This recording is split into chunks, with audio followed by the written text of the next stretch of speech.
thinking about all kinds of things because, even at the state level, our state superintendent has advised us, as we all know, that we have to plan for multiple scenarios because, at this stage of the game, we don't know what's going to happen a month from now, much less, 3 or 4 months from now. We can speculate, but we need to start planning. And so what we've done is actually listed, about 5 different obvious scenarios that could happen as far as, the manner in which schools open and what that could look like in terms of scheduling and just all the pieces that affects. So right now we're just in the planning stages of say, okay, if it's kind of like an if-then statement. If this is the scenario, then what does that affect? What do we need to think about and plan for, and kind of go from there. So 5 scenarios that we've already identified. 2 of which would be a scenario in which schools are closed and kids can't come to school. So if that's a delayed opening, and again, we have no indication from the state how that's going to go yet, but this is all just speculation. But if there's a delayed opening, which students are still staying home, we need to plan for that, and that needs to look different than what we're doing now. What we're doing now across the state, every single school division's in the same situation, but we're doing those continuity of learning plans, in a situation where we're kind of, we were kind of thrown into a situation with some advanced planning, but really just not in a situation where you can ever replace what happens in the classroom, But we need to start thinking about that. So another situation could be if schools were closed again after we had started school. So let's say there was one of these second waves that they've talked about where we've started school in some fashion, but then we have to close, by state order again. Those are 2 possible scenarios. Another scenario would be some sort of staggered schedule. Maybe some students attend on an A day, some students attend on a B day. Those kind of things allow for, things like the physical distancing that we're practicing now. We can do that, and I think in an effective way.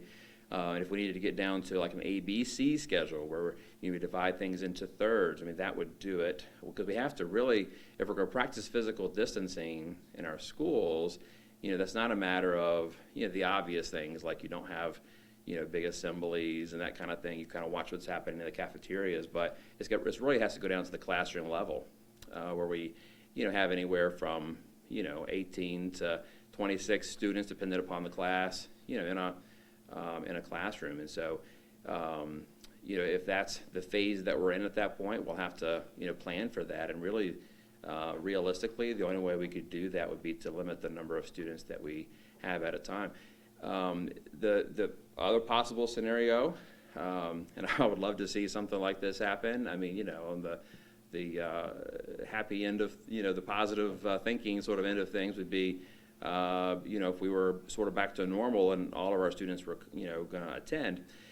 No matter what the scenario is, even if it were that best case scenario, there are all kinds of implications in terms of, cleaning procedures, what can you do to practice physical distancing? What do you do with students that, are going to be absent a lot? Because I think that we would probably have, a lot of that. So in any of those scenarios, we know we've already identified some things that are, going to have to happen. One of those is just access to technology. We're really fortunate in Roanoke County where we've started our one-to-one laptop program, many years ago, almost 20 years ago.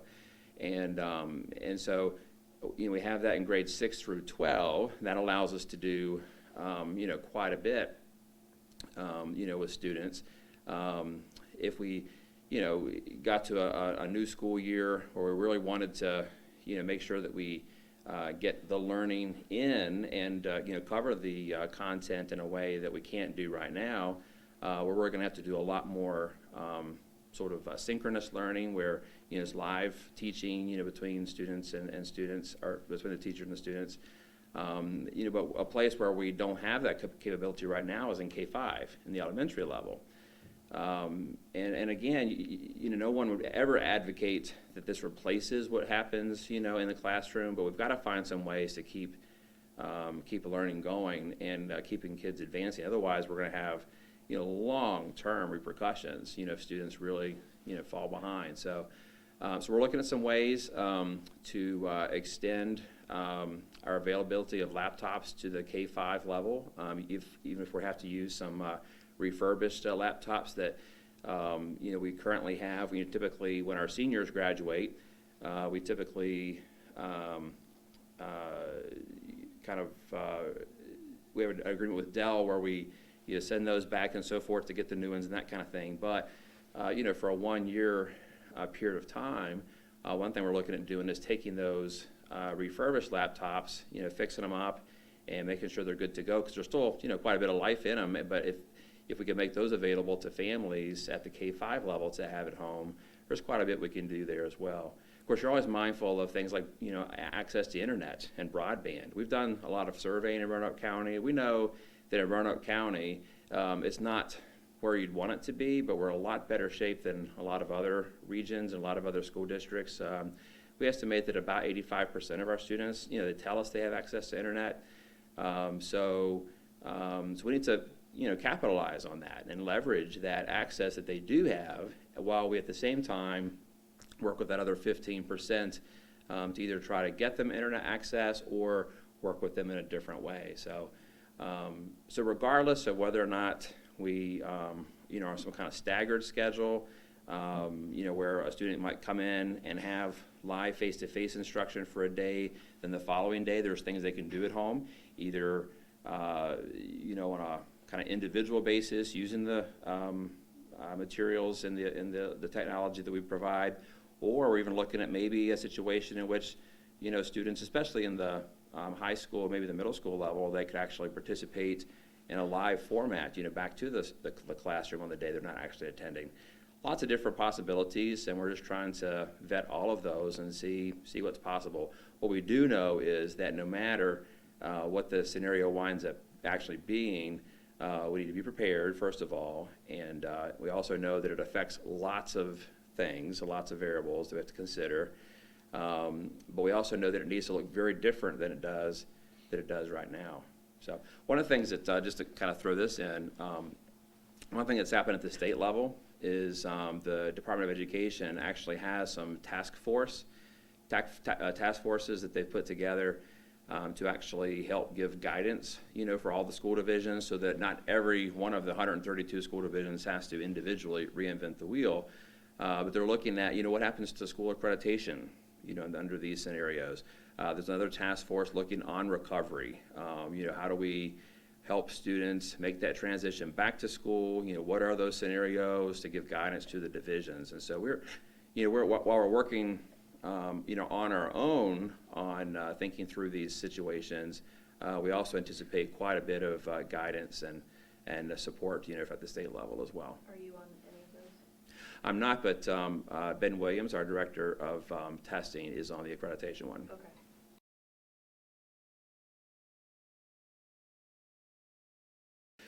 Yeah, so one of the things that we know is that we have already some online courses that we teach, and we have this cadre of teachers who know how to do that very effectively, because teaching online is a very different thing than teaching face-to-face. There's just different variables that play into that. So most teachers haven't had that sort of training, and so that's one thing that we've identified, that no matter which of these scenarios takes place, we need to go ahead and get some practice for our teachers on what are some best ways to teach online. There's actually some national standards around that we kind of use as guidance. At the elementary level, for example, students aren't really, nor teachers are really accustomed to using our learning management system, which is Blackboard. And so that's something, even if we're all back in at the same time or doing a staggered schedule, we want to go ahead and get those students used to using those resources that we already have in place, so that we're prepared for any eventuality. So if we were to have to be out again, we already have that sort of training and those procedures are already in place. And so that professional development for teachers is going to be a key thing. We also see that we see some teachers doing some really creative things out there. But one of the things that we really emphasize as a school system is when we look at our profile of a graduate, we understand that skills like being creative and communication skills and collaboration skills are things that we want to develop. This is actually in some ways an opportunity to really have to develop those things and allow students to practice being good citizens in terms of taking responsibility, for their learning and kind of self-pace with support. Students aren't usually naturally adept at that. Obviously, they're still growing, they're still young, but with support, those are skills that we can actually still develop. And so, how do you collaborate in an online environment? That's something that's actually a good skill for students to develop, and so that's something that we can actually capitalize on. We'll know a whole lot more about which of those scenarios is going to be the one that actually happens as the days get closer. So by the time teachers really get into actually developing their lessons and that kind of thing, they'll know more about which ones they have to plan for. But you're exactly right. I think that is a new way of thinking to say, these are my lessons, but I might need to adapt them in different ways depending upon the teaching environment.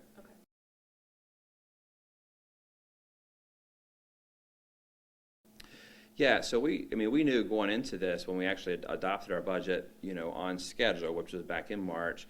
Of course, the shutdowns and so forth had already started to happen, but we wanted to stick with our timelines. We adopted the budget based on the information we had at that time.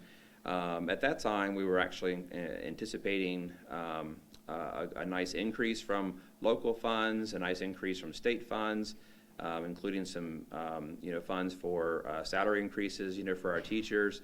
But we started to see early on that people became very concerned really quickly about sales tax revenues and all the different revenues that support public education. And so we've had good conversations at the local level, really a lot of transparency in terms of what that's going to start to look like, but it's definitely taking its toll.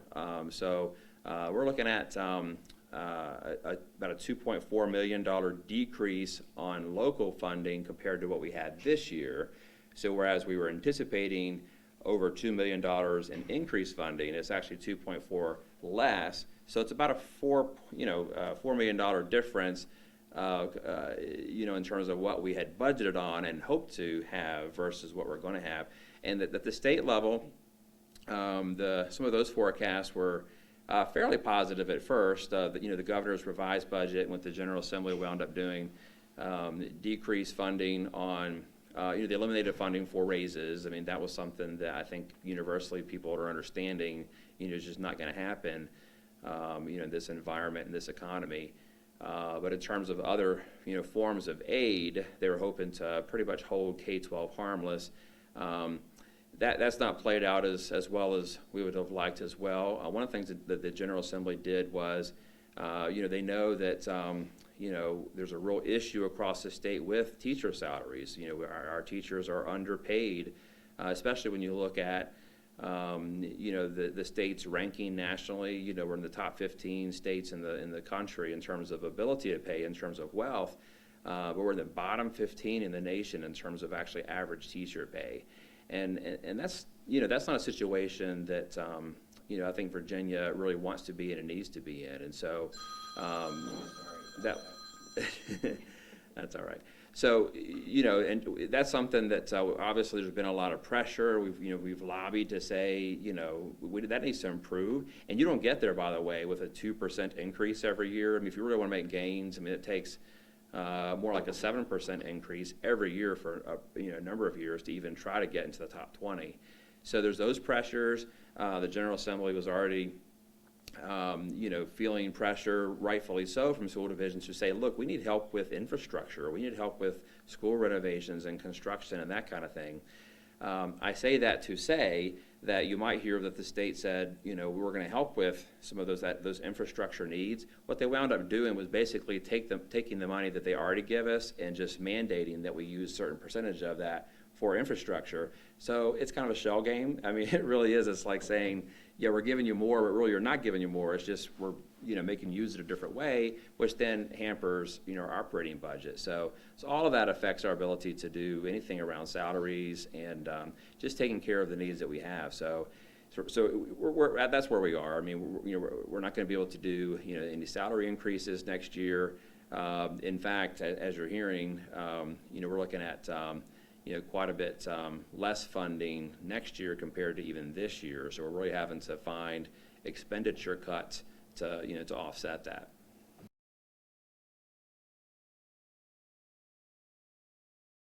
Well, they don't teach you how to deal with coronavirus shutdowns and school shutdowns, when you're doing classes and preparing. There's nothing in your experience that sort of prepares you for that.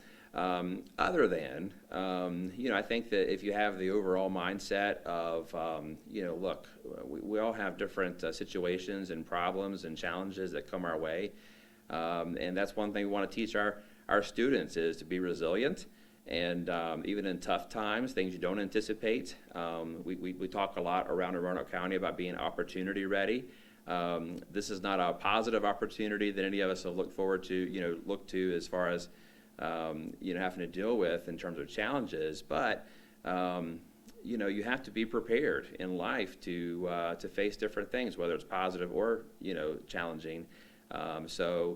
I think that what we try to do is as tough as it is, and is it stressful? Absolutely, and it's I think we're all feeling that, and it's stress over a long period of time. So, but we have to, remain positive and find solutions to problems.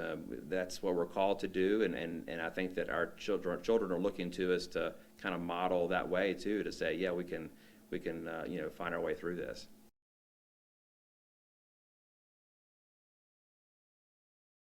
Well, some unintended consequences that have worked to our favor. One thing is our actual big construction project we have going on over at Cave Spring High School. Because, classes ended and the school shut down early, we were able to do some things now that would have had to otherwise be crunched into those few weeks during the summer. So right now, if you were to go over, you'll see them moving the mobile units out. That would have taken place normally over the summer. They're able to get the parking lots done and that kind of thing. So it's hard to find silver linings on all this, but that's one thing that has actually worked to our favor is be able to accelerate those kind of things. And so you got to find positive things where you can, certainly.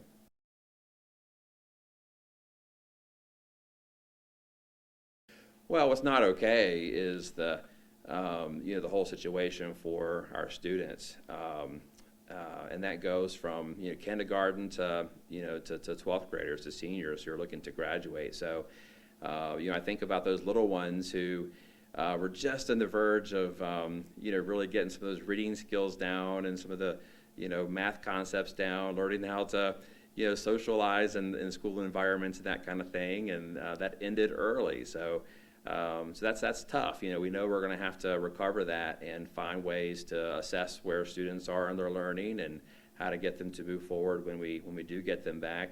So that's tough to see because we do this for a reason. We educate students for a reason. They need education, and we think that's most effectively done in our classrooms with our teachers who are right there working with them day in and day out. So that's been pretty tough to see under any measure. I guess the thing that's obviously this time of year we're, of course, especially mindful of is our graduating seniors. I happen to have a daughter who's graduating this year, and it's all those lost opportunities. That last year of playing a spring sport, that missed prom, and we still have that prom dress hanging in the closet that kind of goes unused, but. And it's all those just moments in life that, kids look forward to. They've looked forward to for years and years, those last moments with their class, that senior breakfast, that, they're working with their teachers. I mean, kids miss their teachers miss them, and that goes for K-12. And then, of course, our graduation, ceremonies. Those are just milestones in life, those rites of passages that should be happening this time of year. And that's tough to see for any of our students to be missing out on those kind of things. We're trying our best to make up for that and doing some creative ways to to give our seniors some special moments, but it's still tough.